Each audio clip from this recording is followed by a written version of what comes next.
Grazie Presidente e signori colleghi. Io da Presidente della terza Commissione consiliare ho voluto fortemente convocare attraverso le audizioni tutte le associazioni di categoria, sia esse agricole che venatorie, le associazioni ambientaliste. Abbiamo convocato e sentito i rappresentanti delle province, dei comuni, dei consorzi di bonifica. Da queste consultazioni, che volutamente ho voluto indire per fare in modo che le persone di buona fede potessero avere una corretta informazione e farsi una corretta opinione di come stanno veramente le cose, abbiamo sentito anche dall'intervento del collega Scarabelli che queste consultazioni sono servite, perché ha avuto modo egli stesso, come tutte le altre persone di buona fede, di prendere atto di qual era la realtà e la reale dannosità e pericolosità di questa specie che è la nutria, una specie alloctona che sta provocando gravi danni. Allora, ci viene chiesto dalla Unione Europea di eradicare completamente la nutria dal nostro territorio. Ci viene chiesto dal Parlamento italiano, che ha approvato il collegato ambientale e che prevede esplicitamente interventi in quella direzione. Ci viene chiesto dal governo nazionale, ci viene chiesto dagli enti locali, dai consorzi di bonifica, ci viene chiesto dal territorio, quindi c'è unanimità di pareri sulla necessità di intervenire per eradicare una specie che è dannosissima per le colture agricole, pericolosa perché danneggia gli argini di corsi d'acqua, li indebolisce e questo comporta gravi rischi per il sistema idrogeologico con le inondazioni che tutti noi conosciamo, il problema legato alla salute pubblica perché questi soggetti sono portatori di leptospirosi. C'è unanimità di pareri anche dal punto di vista scientifico. Lo stesso ISPRA di Bologna dà chiaramente il parere invitando le regioni e gli enti locali ad intervenire per eradicare questa specie dannosa e pericolosa. Le consultazioni sono servite a tutte le persone di buona fede, ma non sono servite agli animalisti e agli amici degli animalisti. Perché gli animalisti partono dal presupposto che la nutria, l'hanno detto, l'hanno scritto, partono dal presupposto che la nutria è un essere vivente che ha lo stesso diritto di vivere di tutti gli altri esseri viventi, uomo compreso. Questo è il loro punto di vista. E quindi anche alcuni degli emendamenti che abbiamo visto presentare su questa legge non mirano a migliorare la legge, ma sono pretesti per impedirci di applicare la legge e per impedirci di eradicare questa specie dal nostro territorio. Questo è il vero obiettivo. Questo è l'obiettivo dell'ideologia animalista, che si esprime a volte con atteggiamenti apparentemente concilianti, si vestono della pelle dell'agnello, ma perché hanno degli obiettivi ben chiari. E questo obiettivo, per quanto riguarda la nutria, è quello di impedirci di poter attuare azioni incisive per garantire il contenimento mirante alla eradicazione della nutria, così come ci chiede l'Unione Europea. Questa è la verità. Il resto solamente sono bazzecole. Del resto la mentalità animalista è una mentalità che è molto pericolosa. Qualcuno la liquida con una battuta di scherzo, anche prima una giornalista con la quale stavo conversando diceva, le mostravo dei documenti, ma questi qua sono matti, diceva, così liquidandoli con una battuta. Guardate che non è da sottovalutare la pericolosità dell'ideologia animalista. Perché l'ideologia animalista ha radici profonde e si esprime in maniera molto concreta. Io, guardate, studio da anni tutti i vari capi delle varie organizzazioni animali ambientaliste, me li studio, me li catalogo, raccolgo le loro pubblicazioni, non le loro chiacchiere, le loro battute, le loro pubblicazioni e dall'esame di queste pubblicazioni, sia a livello nazionale che internazionale, abbiamo modo di constatare qual è la pericolosità di questa ideologia. E ora, quando parlo di pericolosità, faccio degli esempi, perché siano a conoscenza dei componenti di quest'Aula. Non mi limito solo al fatto che questi dicono meglio tutelare la vita di un animale piuttosto che quella di un essere umano. E alcuni esempi che parrebbero scontati. Guardate, questi sono articoli di giornale. Muore cacciatore, associazione animalista gioisce. Godimento, goduria. Politico muore mentre a caccia, leader animalista sono felice. Questo è il presidente dell'Assemblea trentina. Mi permetto di fermarla un attimo. Sono in fase di distribuzione gli emendamenti della Giunta, do 20 minuti per eventuali subemendamenti.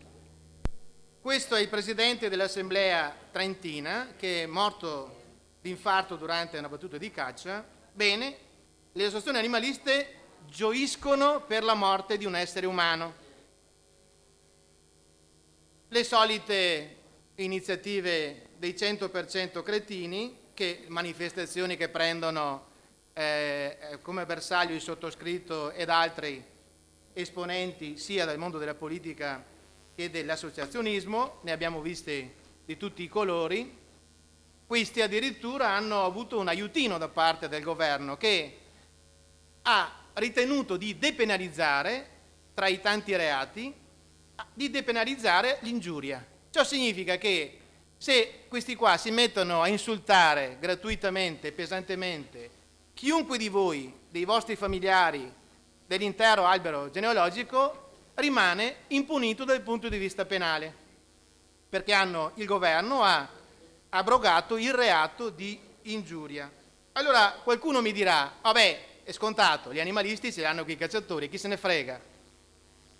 Vi sbagliate. Questo è un articolo di giornale che riporta le affermazioni di uno di questi capi animalisti, eccolo qua. L'idea della vegana è riaprire i forni nazisti per fare energia con i carnivori. Secondo gli animalisti, i carnivori sono mangiacadaveri, così veniamo definiti noi che ci nutriamo di carni di animali. Mangiacadaveri. Questa, vi sto dimostrando con dei documenti, qual è l'ideologia animalista. Ve ne faccio vedere un'altra. Vi ricordate Katharina Simonsen, una ragazza padovana che ha postato sul web un ringraziamento nei confronti degli scienziati che hanno messo a punto dei medicinali che le hanno permesso di continuare a vivere, perché altrimenti, lei lo dice lei stesso, io sarei morta a 9 anni, ne ha 26. Questa ha ringraziato chi le ha permesso di vivere utilizzando dei farmaci che sono stati sperimentati su degli animali, che per il 90% la sperimentazione è fatta su dei topolini appositamente allevati, le cavie. Bene, questa solo per aver ringraziato chi le ha salvato la vita è stata massacrata sul web dalle varie associazioni animali ambientaliste che le hanno rivolto minacce di morte. Ve ne leggo solamente alcune, guardate. Allora, per me puoi morire pure domani, non sacrificherei nemmeno il mio pesce rosso per te, magari fosse morta a 9 anni, un essere vivente di merda in meno e più animali su questo pianeta. Ho il dovere di informare correttamente di qual è la pericolosità della ideologia animalista. Vi ho fatto l'esempio di Katharina Simonsen, ma ve ne posso fare molti altri. Ne faccio solo alcuni per il momento. Allora, vi leggo, sapete che il WWF è una delle forse la più potente organizzazione animale ambientalista presente sul territorio non solo nazionale ma a livello mondiale. Ebbene, sapete anche che il fondatore del WWF mondiale è un tal Filippo Duca di Edimburgo. Cosa dice il fondatore del WWF a livello mondiale? Mi riferisco a cose scritte. Se rinascessi mi piacerebbe essere un virus letale per contribuire a risolvere il problema dell'eccesso di popolazione. E più volte ha ripetuto che il vero problema ecologico è il fatto che nel terzo mondo ci siano più nascite che morti. Questo lo scrive, lo afferma il presidente mondiale del WWF. abbiamo dei casi anche nazionali. Allora, vi riporto dei casi nazionali. Questo libro, questa pubblicazione, si chiama Ecologia domestica, edito dalla Coop, non poteva essere diversamente. Allora, edito dalla Coop, Ecologia domestica, è stato scritto da tal Fulco Pratesi, presidente nazionale del WWF per tanti anni. Cosa scrive in questa pubblicazione? Beh, innanzitutto fanno dei passaggi interessanti. Siccome si dice che c'è troppa gente che va in giro per i boschi per funghi, si scrive in questo libro: per cui non me ne vogliate, penso che le ricorrenti notizie di famiglie sterminate dai funghi costituiscono un buon deterrente e un discreto disincentivo alla raccolta selvaggia che, oltre a rendere sempre più rare e splendide specie, come ad esempio l'ovolo, causa danni non trascurabili agli alberi che con i funghi vivono in stretta e fruttuosa simbiosi. Non è di minore importanza il passaggio che costui fa un periodo che attende tutti noi, cioè il passaggio miglior vita. In questo libro, Ecologia domestica, scrive il Pratesi che non serve fare, si arrabbia per il fatto che quando una persona muore, bisogna, con la cassa da morto, bisogna andare a prendere del legno per fare la cassa da morto, quindi si distruggono le foreste. Non bisogna fare la lapide, scrive, perché con le lapidi si va a danneggiare poi il patrimonio legato alle aree rocciose, e quindi propone una badilata e via, e viene seppellito il povero mortale.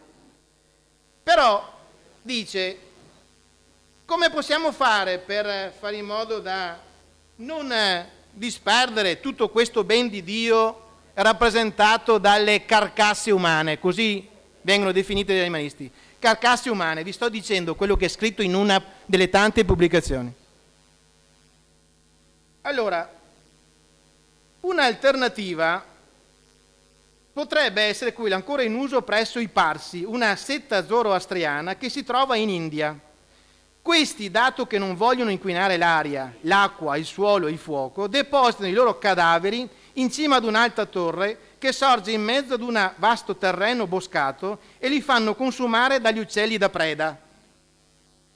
Si potrebbero adoperare i cosiddetti carnai, appositi terreni recintati, sorvegliati, impiegati dalle associazioni naturalistiche come il WWF e la LIPU, per alimentare i rapaci, soprattutto gli avvoltoi in Sardegna e i capovaccai nelle colline a nord di Roma. In essi i nostri resti mortali potrebbero servire da cibo agli ultimi grifoni della Sardegna. E non solo ad essi, dato che nelle torri del silenzio dei Parsi, oltre agli avvoltoi e ai capovaccai, la disponibilità di cibo attira molti altri uccelli, corvi, cornacchie, nibbi, poiane, aquile, gheppi, gabbiani, taccole, storni, passeri solitari. E poi fa una serie di altre disquisizioni per quanto riguarda l'utilizzo. Oppure, dice, scrive, un'alternativa più proponibile potrebbe essere, come ha suggerito l'ecologa Laura Conti, di creare apposite scatolette di cibo per cani e gatti in cui la carne umana sostituisca una percentuale di quella di altri animali. Questo viene scritto da alcuni soggetti che rappresentano l'animale ambientalismo nazionale e internazionale. Lo scrivono.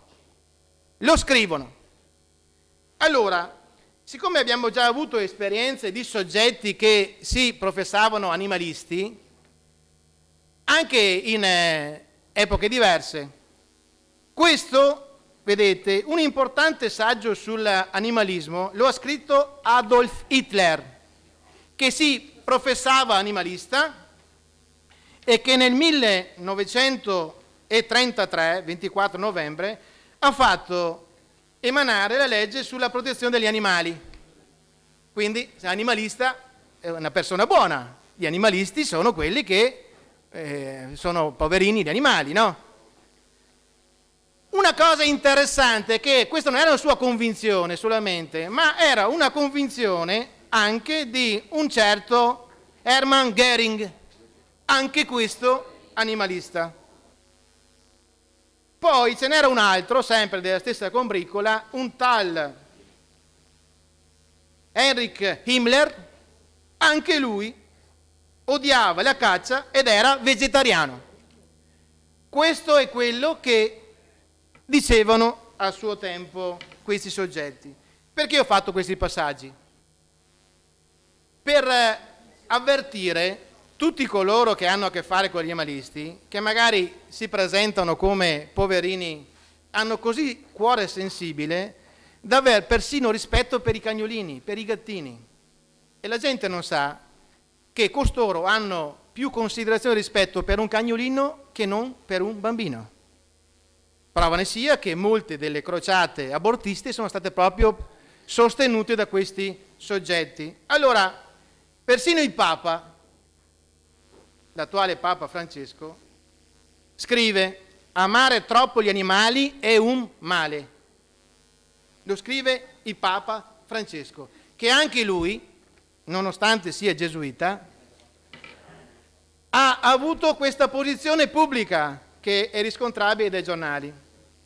Mi limito a questo per dire che noi siamo chiamati a gestire con intelligenza dei fenomeni che portano alle volte a dei gravi scompensi per quanto riguarda gli equilibri sia tra le varie popolazioni di fauna selvatica ma anche nel rapporto tra fauna selvatica e il nostro territorio e le nostre culture agricole. Lo possiamo fare con intelligenza e avvalendoci di studi scientifici.